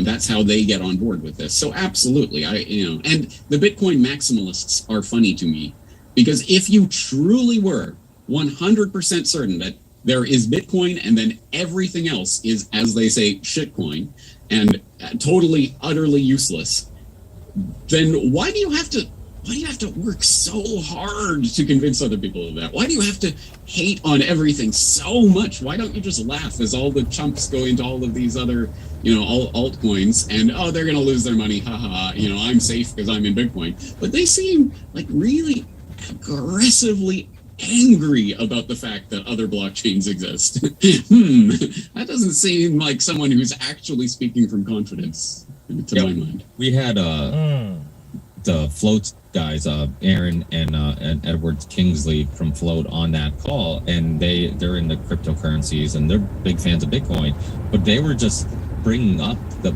idea that, like, hey, it doesn't make a lot of sense that I can't go and purchase something with it because of the fees, and it takes so long, and all the issues that come with cryptocurrency. And people just jump down his throat, and they're just like, God forbid he said anything negative about Bitcoin. And it just, like you said, it showed how extreme their views are. And I'm like, this isn't really about the cause or about freedom or about, this is, to them, it's an investment. And exactly with the Float, what Kingsley was saying, and I always get his name mixed up because Edwards sounds like a first name and Kingsley sounds more like a last name. Right, yeah. But Kingsley Edwards, he was talking about, he's like, well, that's like the next step. Like we should be trying to find a way where we can purchase something, use some type of currency between ourselves in person for a coffee or whatever, and that can bypass the banks and those other systems. And they were looking at it like, oh, that's ridiculous. Why would you ever even want to do that? It's like, which kind of exposed them as like, you guys are really just trying to make a buck. It's not about, and that's the thing about technology. There's other times where technology, like having something like a Bitcoin where you can, have transactions between you and somebody else, a family member, a friend, and you can bypass anybody else trying to get their cut in that transaction.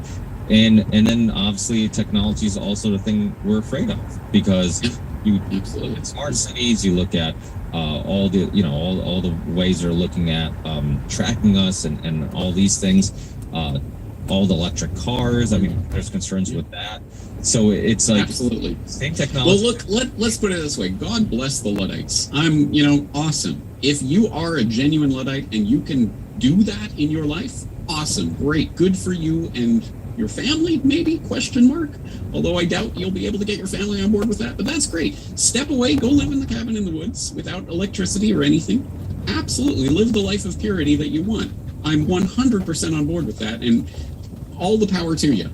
But that is not the way humanity is going to develop. It just isn't. It absolutely isn't. I was struck when I was reading the bajillion books and rereading and things for the online course I did on history and mass media. And one of the books that I reread was Amusing Ourselves to Death by Neil Postman, talking about technology and the development of it, specifically in the media. And at that time, in the 80s, 90s, when he was writing that, I think it was 80s, early 90s, he was writing, of course, about television and the television era. And so he was talking about the television paradigm, and he was talking about the people who had noticed and recognized the exact same things that Neil Postman was talking about, which was how horrible this medium is for many different reasons and how it is destroying our mental capacity and blah, blah, blah. And he was pointing at the people who were saying, so we should reject television and we should turn off our TV, throw out your TV and all of that. And he's like, yeah, it sounds good, but it's not going to happen. That is not the movement that's going to sweep the world and it's going to ultimately be caught on. It is here. And he was also looking at the people who were saying, well, okay, well, then we can use TV for what it can be good for, and we can use it for educational purposes. And he's saying, nope, that ain't going to work either, because that's not what it's for. And so it does sort of end in this horrible note of, I don't know what the answer to this is, but technology outright, it might work for you. And if it does, awesome, great, do it. But it's not going to be the social movement that catches on and changes the world. And in the same way, I don't see a rejection of the technology that we are goose stepping into this tyrannical technocratic world order that is predicated on these very technologies that, yes, could be used for miraculous, wonderful things if we put our conscious intent into that. But it can also be used by horrible, evil people with malice and who want to control the population in ways never before dreamed of. What do you do with that? And again, if you think Ludditism is the way and rejecting all technology is the way, 100%, I'm not going to stop you. Go for it and proselytize and get people on board with your agenda and get them all to throw out all their technology and go live in the woods. I hope you succeed. I don't think you're going to. But that leaves the question, well, then what do we do with this? Because this technology, it's not like, we're going to stop developing new technology and it's all going to end here. No. The logic of the technology itself is towards the miniaturization and the ubiquity, microchips and everything. We are heading in that direction. And I don't even know how to deflect that, let alone stop that train from going down that course at 100 miles an hour. But until we recognize that that's the direction things are going in, and that there are evil people who are actually directing this development of this technology, until we at least recognize that, what are we going to do about it? Well, maybe it's going to be the downer, but that's where we're heading. Let me try to be optimistic. And again, I could be completely wrong, but I tend to believe there's something about actual human interaction. When you look like traditions that have lasted generations and generations, I've talked a lot about this on the show. I as you notice, I talk a lot on the show, so there's tons of repeating my stuff, I'm sure. But my dad's a wine maker. He's made wine. My grandfather, my great grandfather. It goes down the generations, and you look at all types of traditions. If it's making wine, if it's making sausage, Portuguese people make chouriça. When you look at all these traditions, it's like, okay, well, how do they stick around for that long, generation after generation? And you realize that, one of the appeals to it is that it's a reason to gather people. That's what makes it enjoyable. That's why these traditions stick around. When you look at churches, right? People go to church, it becomes a community. You know each other, you talk to each other. It brings people together. You look at malls, for example. Malls have obviously died a lot the last couple of years, have been dying for a while now. But they're rethinking what is going to be in a mall and what you're going to see at a mall, and what you're seeing now, at least locally from where I live in Massachusetts. Malls have more arcades. They have the sword throwing stuff, basically activities I know it sounds silly, and they actually let you drink while you do this. It's hilarious. I haven't done it, but my wife's it was for a friend's birthday party. She's like, I want to do something different, and she's like, let's go with sword throw or axe throwing. Sorry, axe, that makes it any better. Axe throwing. And I'm like, wait, what? I'm like, and they serve alcohol there? And they're like, yeah. And I'm like, really? What's the insurance policy? I feel like a lot could go wrong, but but you look at I think the reason why they're doing that, and why some of these traditions and these things are so enjoyable, is because we do need human interaction. I mean, you're aware, and you probably even spoke about it on your show at some point, about those many type of experiments that show that human interaction and comfort is our number one necessity. I mean, that I'm recalling, I don't, it's been a long time since I remember reading up on it, but that experiment with, I believe they had a monkey that they starved, took it away from its mother, and then there was a maze or something, and it could either go to the food or it could go to the stuffed animal that looked like it's right, and it went to the stuffed animal because the comfort was more important than the food for certain people. And so that's why solitary confinement is torture. Absolutely, yeah. Just keeping someone in a room by themselves for an extended period of time is torture. Yeah, and so I guess my point of all this is I'm trying to make the point, or at least trying to look at it in an optimistic way, where I feel like we need that human interaction so much, and it's so deep rooted in our survival and DNA that at some point, and you see it now, like you see like younger and younger. I'm a cigar smoker, and I like whiskey, and I like wine, but a lot of these things subconsciously I wasn't even aware of it at the time, but I think I was just attracted to reasons to gather people and have conversation, have these type of conversations. And in the modern day, it's impossible to do that unless you're saying, hey, let's sit around and have a glass of whiskey, let's sit around and have a cigar, because then it forces people to kind of put their phones to the side. And you're seeing younger and younger people do that. You're seeing younger people. It's almost like the further we get away from our instincts or natural instincts of gathering, the more we realize we need it because we feel like something's missing. And then when you have it, like satisfaction is a desire. If you're always around people, and you're always having that social interaction, you'll take it for granted. But because we've been so removed from it, when we do have it, it almost seems more enjoyable. And I feel like, in other words, what I'm saying is, I hope that desire for that social interaction will be one of the desires that will get us to fight back against this technology, because I think at the end we're going to realize we're not getting happier. I mean, exactly right. But think about it. The cigars and the whiskey, they're bad for your health. And when you're around people drinking and stuff, you could get into fights or bad things could happen. Wouldn't it be so much better if you could just, I don't know, slip on the VR goggles and enjoy a virtual cigar with other people who are avatars that you're interacting with in a 3D world that's just there right before you, but then you can just take off the helmet and you can be gone. It's so much better for you. See, not the best, but the most effective form of social engineering and manipulation is not to fight human nature and not to put people in completely antithetical to human nature sorts of situations, but to replace those natural instincts that we have with the synthetic controlled alternative, the metaverse, instead of real life interaction.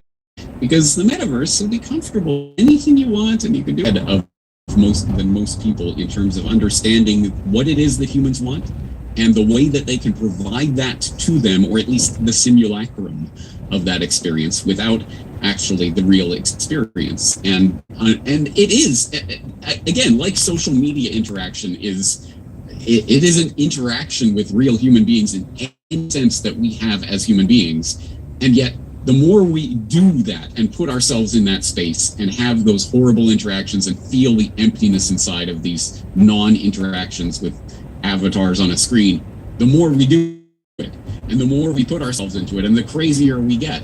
And I'd like to think there is that snapping point where people just like, oh no, I don't want that anymore. But unfortunately, I think they're just going to keep trying to refine the matrix, as it were, that we're willing to jack ourselves into it in order to escape the problems that they've created with their previous iteration of Matrix.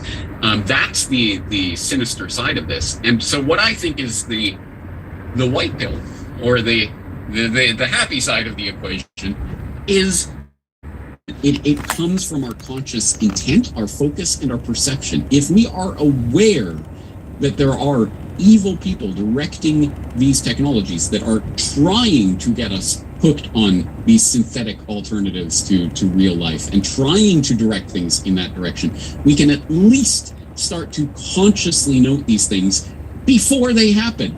Because you better believe I am not strapping on the VR Zuckerberg goggles. I am not putting on it's almost like the reverse They Live glasses. The They Live glasses, you can see reality. These are the glasses you put on so you can't see reality, right? So I'm not putting them on. No, I guess you can fight and physically force them onto me, but I am not consciously going to put myself into this matrix because I know what it is and where it's going. And I know the conscious intent behind it. And I don't want any part of it. And look, I'm a voluntarist. If you choose, you want to put yourself into that matrix, I'm not going to physically stop you from doing it. And maybe there is a way to do that in a conscious way that, I can limit it and I can control it. Okay, good. If you can do that, great. All the power to you. But at the very least, it has to be our choice, and it has to be a conscious choice. That's what it keeps coming back to for me. We have to consciously enter into the future that is coming. We have to enter into it consciously, aware that bad things exist, bad people exist, people with bad motives, are directing some of the most powerful structures in society, not just government, but things above government, as we have discovered over the past couple of years. What's the World Health Organization? What do? Oh, what's Big Pharma? It's just a corporation. Oh my God. What's the Bill and Melinda Gates Foundation? It's just some philanthropy. Oh my God, what's going on? Yeah, there are people in positions of power that are above government and are directing things, and they are of ill intent. And again, I think we need the perceptual focus to understand that so that we can make our decisions consciously. That, I think, is ultimately our answer to this, to understand what is happening at a deeper level so that we don't fall into those traps. Yeah, in a way, when I think about Zoom and Skype, people thought initially it was going to replace in-person meetings, and it because they realized they're just a different connection. There's something missing, energy or something missing. That makes me optimistic. But then I think about how we're so dumb that, I mean, think about breast implants. We know they're fake, and it's still on. Yeah. The monkey part exactly is like I know this. I know, yeah, it's Cypher in the Matrix. I know this steak isn't real. I know it's just my brain, experiencing these flavors or whatever. It's not a real thing, but it tastes good, and I want it. I'm going to eat the Matrix steak. How many people are going to reject the Matrix steak unless they know the deeper agenda behind it? Well, and think about all the years you've said. I've been listening to you way longer before I even started podcasting. But all the years, we would talk about like, hey, the people who are really running the show, you don't know their names most of the time. You don't know who they are. They're not the people that you seeing on TV. And just think about how true that became even in 2020. That became true with Fauci. I mean, think about like how much influence and power he had all these years, and the common person had no idea who he was. Most people didn't know who he was when he first appeared on TV in 2020, and he was the highest paid government official. Like, that's so. And then you look at the World Economic Forum, all like groups that people either didn't know who they were or didn't know how much influence they had. So it's like, is there somebody like? I mean, not to put you on the spot, but is there anybody like that focus on that in 2020 or 2022 that maybe we should keep an eye out on, that maybe is going underneath the radar in regards to pushing some of these agendas? If there's a specific person, don't worry, I will absolutely tell you about it. I'm trying to rack my brain now, who would that person be who's flying under the radar? But I wouldn't be presumptuous enough to say that I know that at this point or before it is revealed. Because, I can laugh. Yeah, the people didn't really know who Tony Fauci was a couple of years ago. I didn't really know. I'm sure I'd heard of him, and I knew something about the AIDS story, and I'd heard Judy Mikovits and other people talking about him before, so I knew a bit about him. But I didn't know the extent of what he'd been up to. Read The Real Anthony Fauci, our RFK. It's incredible. Research you've done. And because you would think like if he's not even a person I should be concerned with. If James isn't bringing him up, yeah, don't use that as a metric. I don't know everything. I'm not all places at all times. Yeah, there are things like that I kind of know something about, but I haven't deep dived into. So yeah, don't look. Yeah, just as a general rule, don't look to anyone as, if this guy's talking about it, then it's important. If he's not, it's not important. Never, ever, ever concede to that, including myself or yourself or anyone else, because there's blind spots in everywhere. Not even blind spots, but just you know about this, you know about that. That's just the way life is. So I'm not going to sit here and say I know the person who is directing everything. But I'm sure there are many people that we should be focusing on, and I will let you know when I come across them. That's always part of my research. Just let's take one example. Now you're putting me on the spot, so I'm not even going to necessarily remember his name now. But when I did my podcast last year on designing humans for fun and profit, I think it was something along those lines. Episode 404, I may be wrong about that. But that episode, I highlighted. One of the speakers was this crazed guy who advises for the Department of Defense, who does like brain neuro weaponry and that kind of stuff, and talking about the ways that they're designing weapons will be able to hijack people's brains and, you know, make them do things and mind control and things like this from a distance and blah, blah, blah, all this kind of stuff that, again, if I was talking about it, crazy tinfoil hat, nutter, weirdo, you know, fringe, but it's literal, like, Department of Defense advisors talking about how they can do this kind of stuff. Like someone like that. And that was someone who came up in the course of the research that I was doing. And then when you start looking at it and you start seeing, oh, he gave a talk over here and he did this thing over here and he talked about this over here.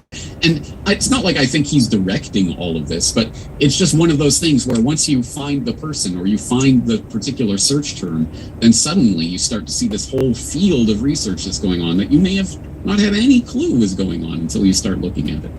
Well, I feel like, you know, and again, I'm trying to be optimistic because it's the beginning of the year, so I'm trying to have hope for 2022. But I feel like we are winning in regards to just, you know, creating a bigger resistance and all these things. I mean, I remember when I first started listening to you, I used to listen to you talk about RFK, the assassination, JFK assassination. Now you're interviewing RFK Jr. I remember when Thaddeus Russell was on my show years ago. Some of the points I disagreed with him on was based on your research and things that you exposed me to that I liked, and I've kind of adopted. I'm like, yeah, no, James would disagree with this, and I'm, you know, and now he's, you know, you're on his podcast. It's like so many of the things that were fringe. I'm same thing with Bill Gates. You bring up Bill Gates some years ago, and people would just laugh at you when you talk about eugenics or that he had any of these motives, because you know he's wearing this very innocent looking sweater, and he's just on the chair and he seems so nice, and now, you know, now he's barely doing interviews, and people talk about his link to Epstein and all these other things. So I feel even Epstein himself, again, a few years ago, you're crazy. You think there's a pedophile island? Oh, you're, you know, tinfoil hat. But in a yeah, way, you're exactly right. There is a huge shift in consciousness that's taken place over the past couple of decades. We have gone from, you learned that on the internet to, well, of course, where do you get your information? I mean, everyone's on the internet. There's a huge change that's taken place, and that isn't, again, it's not all to the good all the time, and it leads to all sorts of craziness, the Q psyop and all of this. That's just a taste of what's coming in the coming years. But at the very least, yeah, the conversation is changing drastically. And we, at least, I guess I don't even know about you and your real motives. Maybe you're a shill gatekeeper. And trust me, people out there often accuse me of that. But I know 100%, I know me. I know me. I know I am real. I am authentic. I say what I mean what I say. I know what I'm talking about. When I talk about something and present these facts, here are the facts. This is what I've learned, and this is the way I interpret it. I know I'm real, and I'm out there putting my voice out there. So I know it is possible at this moment in time for real, authentic human beings to put their voices out there and to change that conversation. I know it's real because I know it 100% from my own personal experience, not even counting anything else I see out there, because it could all be fake, right? Well, I know me, and everyone out there knows yourself, and you know you are real, and you know you are an authentic human being, and you know you can change that conversation. Well, maybe you don't know that, but if you go out there and start trying to do it, you never know what that ripple in the pond, what effect it might have, right, Ricky? Yeah, well, that's kind of something I keep saying over and over again. I mean, your story is a amazing and inspirational story when you think about how you got started, and then, I mean, don't take it the wrong way, but the empire you built, that's a compliment. But you know, it's like you have this amazing website. People go to you for research. People respect you. They know you're well researched. You've done some of the most timeless documentaries, and some of the most viral documentaries. I mean, like you talked about doing a 5-minute video, like it's not going to change the world. But I truly believe that we don't know what type of ripples or where those ripples might lead, because yeah, I agree. I'm not trying to dissuade anyone from doing anything. On the very contrary, I am encouraging everyone to do whatever strikes you as being the right thing to do. Don't wait for me to do it for you. Don't come asking for, you know, advice from headquarters. Do it. Go out there and do it. And you have no idea. And I'm sure well, I'm not sure, but I'm betting it probably won't be me or my message, but it might be something that I say that ignites some spark in someone who has a conversation with someone else, who passes the information off to another person, who then does something that create some change in the world. And I'll never in a million years be able to know that it was something that I said. And who knows where I got that idea myself. And maybe I got it from something I heard you say to someone else on your podcast. And who knows, right? Again, ownership of information is stupid and a stupid way of looking at it. But all I know is put yourself and your ideas out there into the world, and you have no idea the effect that it might have one day down the line, and you'll never be able to know. So don't look for consolation or solace in that. You might not get famous or whatever. If that's your motivation, I'm sorry. It might not play out that way, but at the very least, you can change the world. And if we stop believing in that, then what's the point of any of this? I bring that up all the time. You think of the most influential people in human history. There's people who influenced them, books, music, documentary, if it's modern time, that are small, that we're unaware of, that didn't sell much. And it could be something as simple as, Martin Luther King at a bus stop having a conversation with a guy who's waiting for the bus, and that whatever ideas they share with one another, it changes the way he looks at the world, and that leads to something else. And so it's like, let's boycott this bus line. Hey, that's an idea. Yeah, who knows, right? On that note, speaking of being a busy guy, I have another interview actually 2 minutes ago, so I got to get going. Hey, James, thanks for being with me. We'll keep in touch and keep up the great work, of course. Have a great 2022. All right. Thank you so much for having me on. Good luck, and thank you for doing what you do. Thanks. You too. Thank you.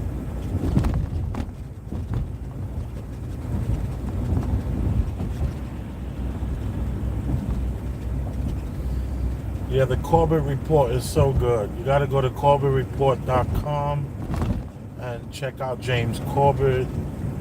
Is it? He's amazing.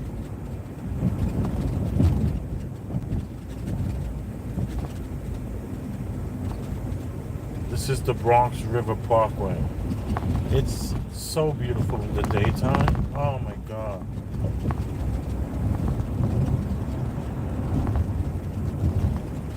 Sorry for all the squeaking. That's the inside of the car.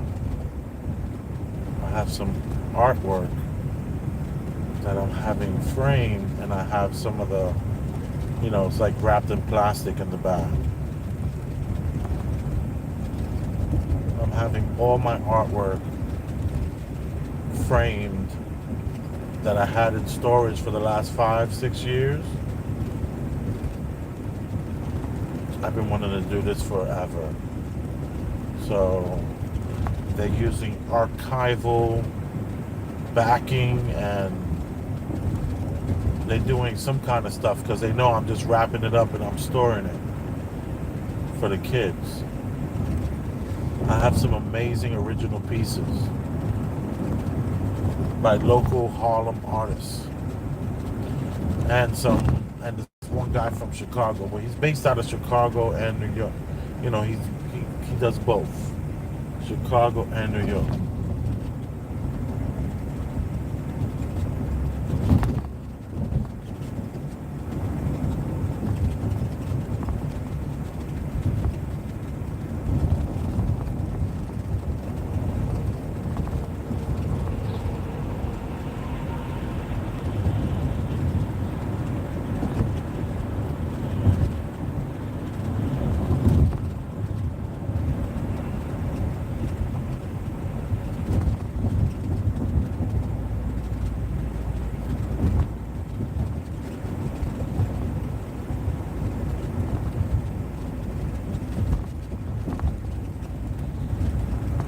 So that's what the squeaking is all about. Somebody's apologizing, saying sorry. I don't know what's going on in the chat, but no apologizing. I know it's late. People are feeling emotional. I don't know what's being written or even what's being said. I'm driving. I am possibly could be considered grooving, and I don't need Anybody feeling sad?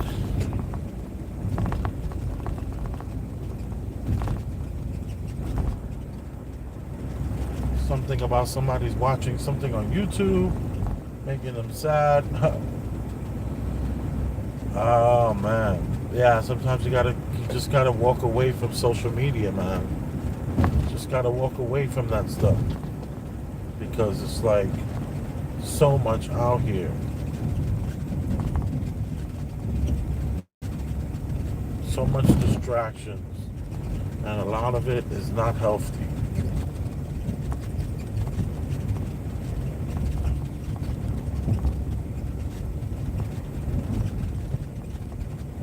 Oh my goodness, it's like the more I think about the squeaking, it bothers me even more.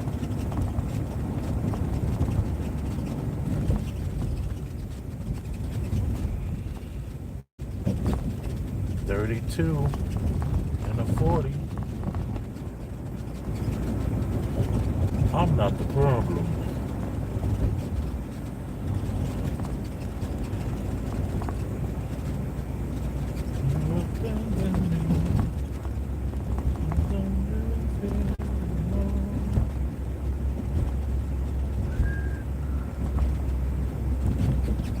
Just a vacancy.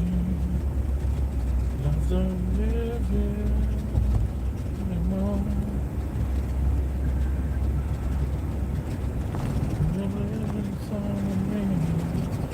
Nothing I could see that you can do for me. You went away, found another home, another home. You abandoned me. Love don't live here anymore.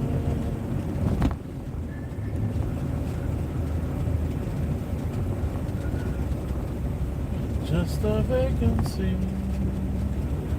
Love don't live here anymore. No, no, no, no. You abandoned me.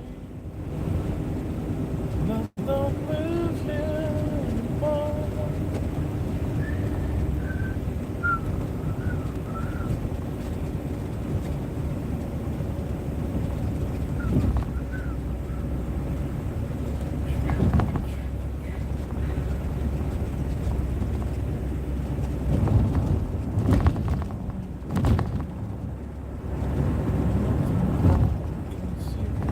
That you do for me.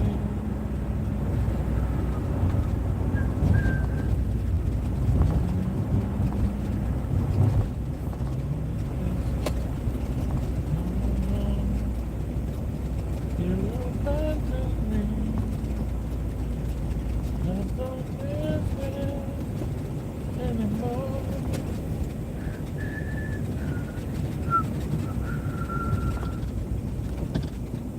Just a vacancy. Love don't live here anymore.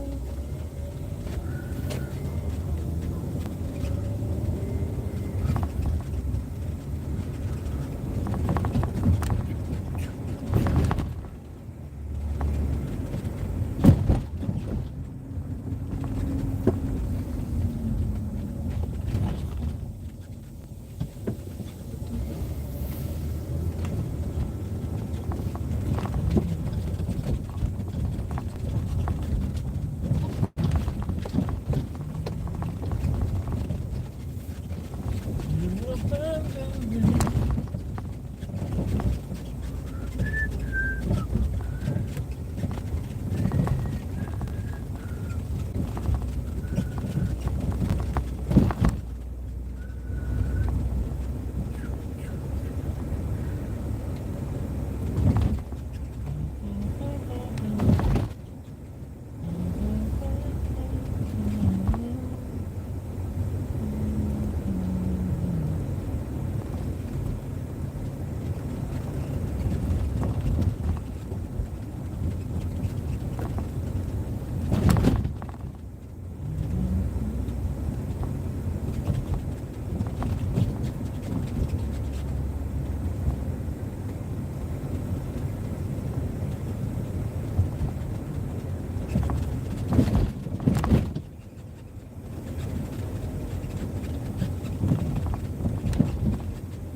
Thank you for tuning in to this small channel on YouTube. You are thoroughly respected and appreciated. Let's not forget that. I appreciate you and I respect you.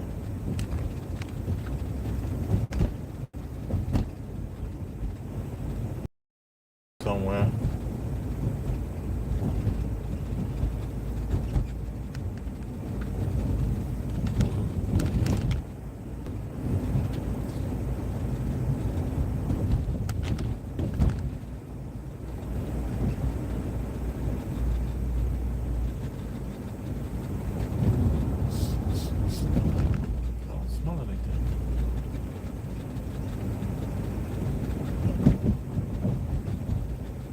You are appreciated.